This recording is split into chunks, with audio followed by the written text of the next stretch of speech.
তোমরা কি জানো বাসি ভাত দিয়ে এত সুন্দর ডিজাইনের একটা ফুল পিঠা তৈরি করা যায়? তাও আবার কোনো রকম ছাঁচ ছাড়া, মেশিন ছাড়া, শুধুমাত্র হাতের আঙ্গুল দিয়ে এই সুন্দর ডিজাইনের ফুলটা তুমি তৈরি করতে পারবে। তোমরা যদি মন দিয়ে সম্পূর্ণ নতুন ফুল পিঠার রেসিপিটা দেখো, তারপর থেকে আর কোনো দিন বাসি ভাত ফালিয়ে দিতে ইচ্ছে করবে না। প্রথমে নিয়ে নিলাম আমি এক বাটি বাসি ভাত, যে ভাতগুলো রাতে বেঁচেছিল। সামান্য পরিমাণ পানি দিয়ে ভাতগুলোকে আমি ব্লেন্ড করে নেব, একদম মিহি করে। ভাতগুলো ব্লেন্ড করা হয়ে গেছে, একদম স্মুথ একটা ব্যাটার তৈরি করে নিলাম।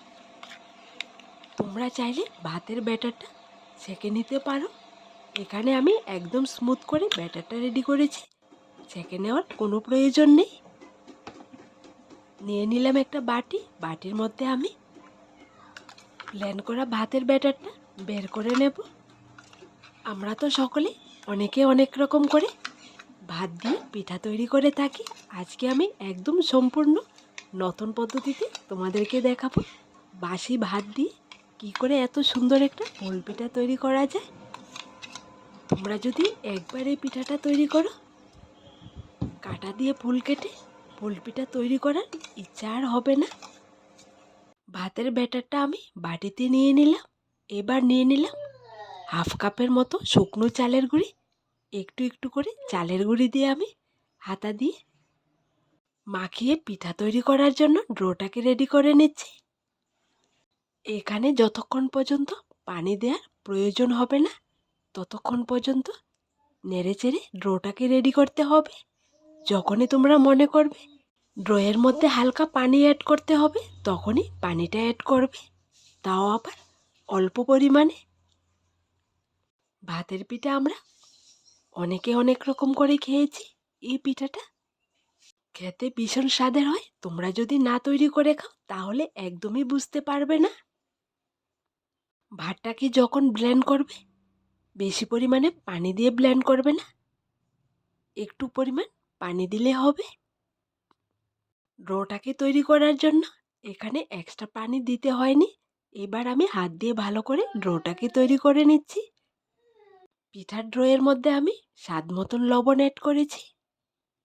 দেখো বন্ধুরা, হাত দিয়ে মাখিয়ে ভালো করে আমি ভাতের ডোটাকে রেডি করে নিলাম। এইবার দুভাগে ভাগ করে নেব।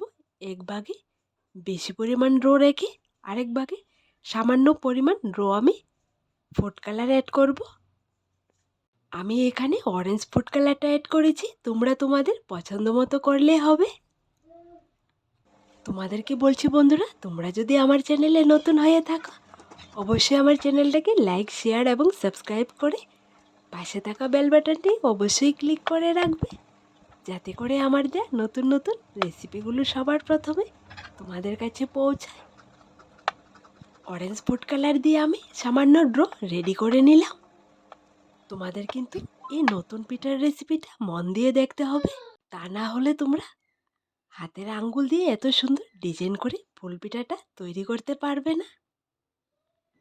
এইবার অরেঞ্জ কালার ড্র থেকে আর হোয়াইট ড্র থেকে ছোটো ছোটো মটরের মতো বল তৈরি করে নেব। অরেঞ্জ কালারের বলগুলো কম পরিমাণে তৈরি করতে হবে, আর হোয়াইট কালারের বলগুলো বেশি পরিমাণে তৈরি করতে হবে। বড় সাইজের মটর যেরকম, ঠিক এরকম সাইজ করে বলগুলো তৈরি করে নিতে হবে। প্রত্যেকটা বলের সাইজ একই থাকতে হবে। এই সুন্দর ডিজাইনের ফুল পিঠাটা যখন রেডি করা হবে, তোমরাও একদমই অবাক হবে। হাতের আঙ্গুল দিয়ে এত সুন্দর ডিজাইন করে ফুল পিঠা তৈরি করা যায়, তাও আবার কোনো প্রকার সাজ বা মেশিন ছাড়া। দুইটা কালারের ড্র থেকে আমি বলগুলো রেডি করে নিলাম। হোয়াইট কালারের বলগুলো বেশি পরিমাণে আর অরেঞ্জ কালারের বলগুলো কম পরিমাণে। এবার ফুল পিঠার ডিজাইনটা করে তোমাদেরকে দেখিয়ে দিচ্ছি।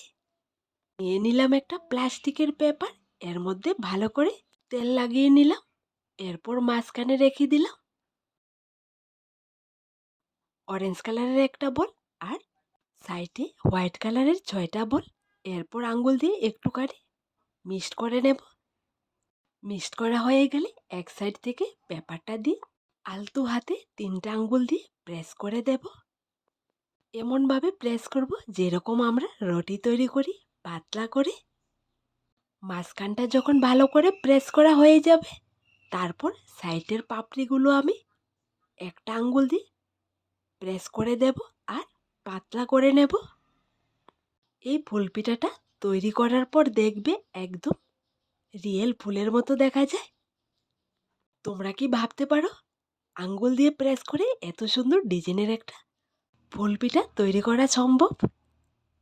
পিঠাটা তুমি যত আঙ্গুল দিয়ে প্রেস করে পাতলা করে দেবে, পিঠাটা খেতে ততটাই স্বাদের হবে। একদমই তেলে ভাজার পর মুচমুচা আর সফট হবে। চারপাশের ফুলের পাপড়িগুলো আমি ঘুরিয়ে ঘুরিয়ে আঙ্গুল দিয়ে প্রেস করে একদমই পাতলা করে নিচ্ছি। এবার পিঠার উপরের পেপারটা সরিয়ে মাঝখানে আমি ডিজাইন করে নেব। রিয়েল ফুলের পাপড়ির মধ্যে যেরকম ডিজাইন করা থাকে ঠিক এরকমই ডিজাইন করে নেব একটা চামচ দিয়ে।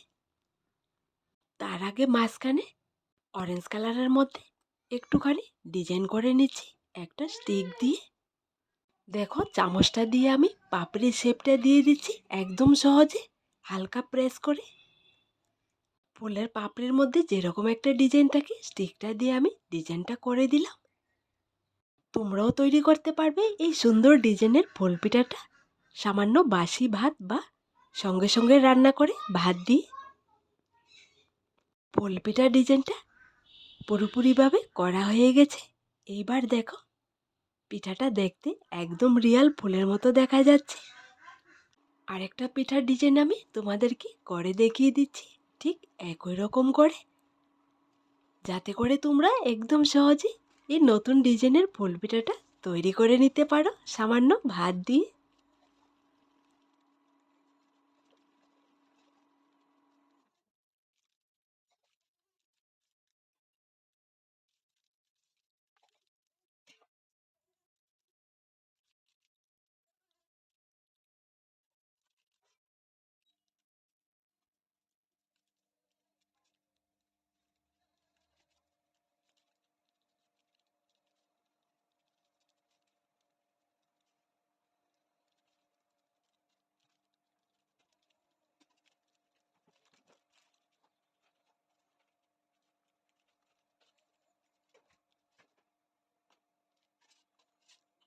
দুইটা পিঠার ডিজাইন আমি তোমাদেরকে করে দেখিয়ে দিলাম, বাকি পিঠাগুলো আমি অফ ক্যামেরায় করে নিলাম।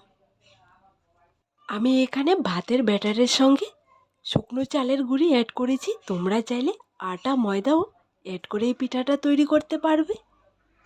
সবগুলো পিঠা রেডি করা হয়ে গেছে, এবার পিঠাগুলোকে স্টিম করে নেব। আগে আমি একটা বড় প্লাস্টিকের পেপারে 3টা পিঠা সেট করে রেখেছি, স্টিমারের ভেতর সেট করে বসিয়ে দিলাম। এবার স্টিমারটা গরম হাঁড়ির উপর বসিয়ে উপর দিয়ে ঢাকনা দিয়ে মাত্র কয়েক সেকেন্ড রাখলে পিঠাগুলো স্টিম করা হয়ে যাবে। কোনো প্রকার ঝামেলা ছাড়া সামান্য উপকরণে তোমরা এই সুন্দর ডিজাইনের ফুল পিঠাটা অল্প সময়ে তৈরি করে নিতে পারবে। কয়েক সেকেন্ডের মধ্যে দেখো পিঠাগুলো স্টিম করা হয়ে গেছে। প্রথমের পিঠাটা আমি নামিয়ে নেব।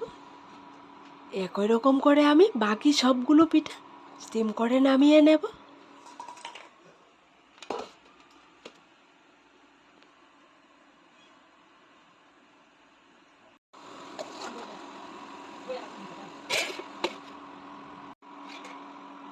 একে একে আমি সবগুলো পিঠা স্টিম করে নামিয়ে নিলাম।